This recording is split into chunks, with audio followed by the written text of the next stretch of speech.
Kasi copper ore ito. Sa ganyang kalaki, ano, abot kayo na 1 kilo yung copper nga ma-extract dyan. Hey guys, ito yung nakita kong ano, copper ore. Yan, ang ganda. You know, na green na green. So more on ano siya, marami siyang content na copper. So ito talaga yung ore ng copper. Itong blue, kung di ako nagkakamali, ito yung copper oxide.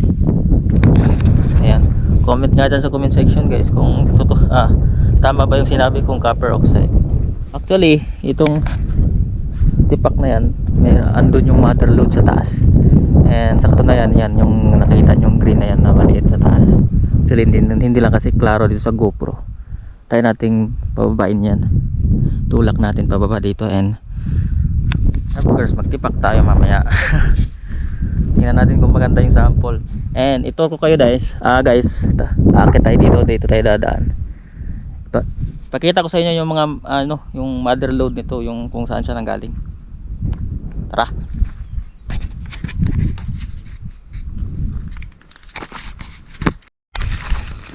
So mas maganda guys nung pumunta tayo ngayon, kasi nung last punta ko dito, grabe lakas ng hangin. Kung napanood niyo po yung mga previous reels ko dito, napadapa ako dito sa sobrang lakas ng hangin nung nandito ako sa taas. Pero ngayon wala.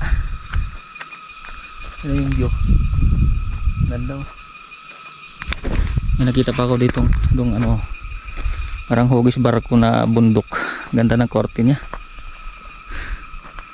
Di lang kasi ma-zoom in tong GoPro. Yan, dito sa daan guys, so makikita nyo ng mga nagkalat na ito, may rainbow pa siya.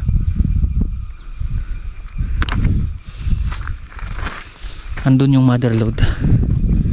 Meron pa copper oxide.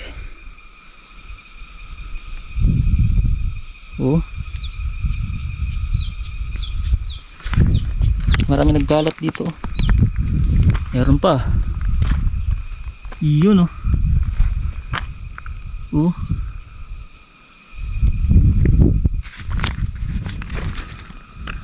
dami dito. Meron pa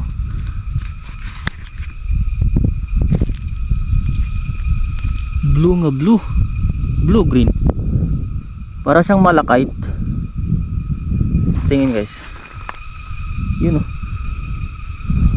parang malakite.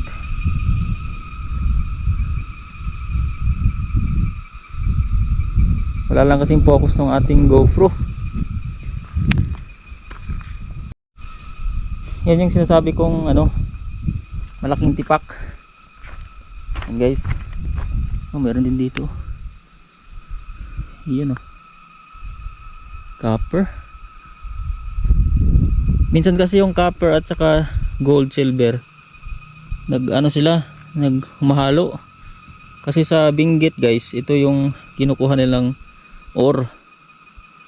So sabi daw may percentage ng silver and gold. So comment nyo lang sa comment section kung legit ba.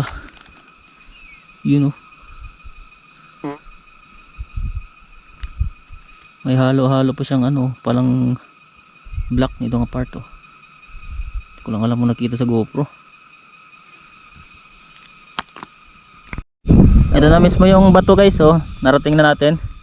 Galing tayo dito. So, ayan siya.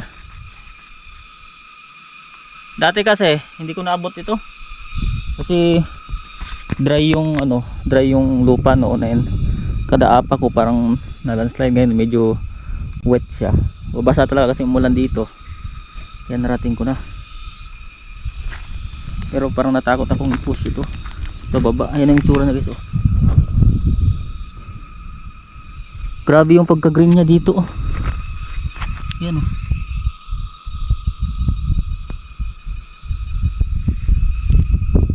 ang laki niya.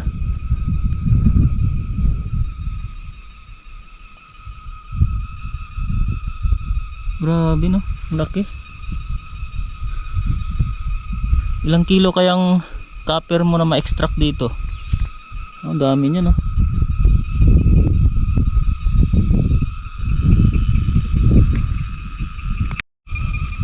Ayan yung ano niya, tsura niya guys. Diba? Ang laki nito. Lalo na itong part, oh. Parang blue. Laki. Ganda. Sarap buhatin, tapos pang display sa bahay ba. Iba-iba eh. Kasi yung stain niya, yung kalawang niya green. Ganda. Sarap i-process nito. Yan siya guys. Comment nga kayo dyan kung sa mga expert copper nga ma-extract dyan. Let me know in the comment section.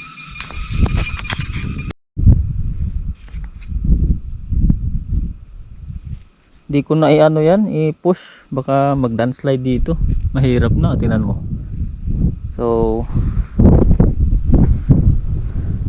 pupunta na lang ako dun sa mother load, pakita ko sa inyo. Tara! Yan, andito na, malapit na tayo sa mother load. May nagkalatin dito.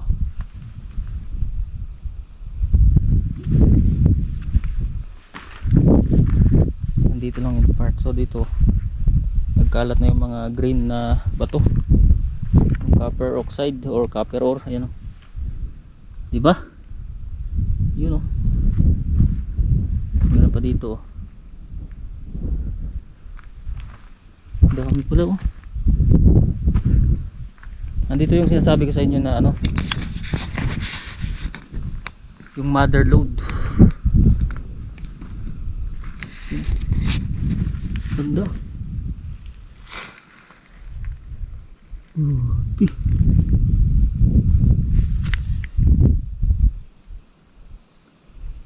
Yun oh.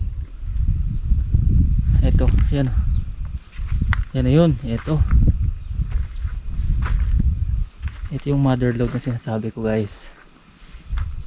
Kaso natabunan na siya. Yun oh, laki. Siguro mga 5 feet or 5 meters below. Maganda na yung ano nito. Kasi ito withered na to eh. Withered na yan. Yan dito. Diba?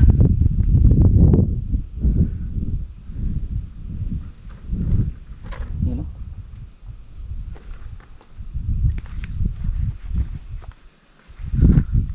May halo siyang ano ito, staining, iron staining.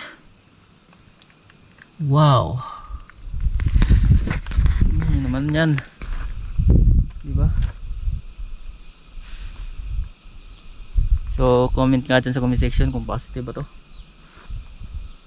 Positive 100% sa copper, pero hindi pa sure kung may halo siyang silver and ginto and any other precious metals. Pero ganda ng view dito guys, tingnan nyo, diba?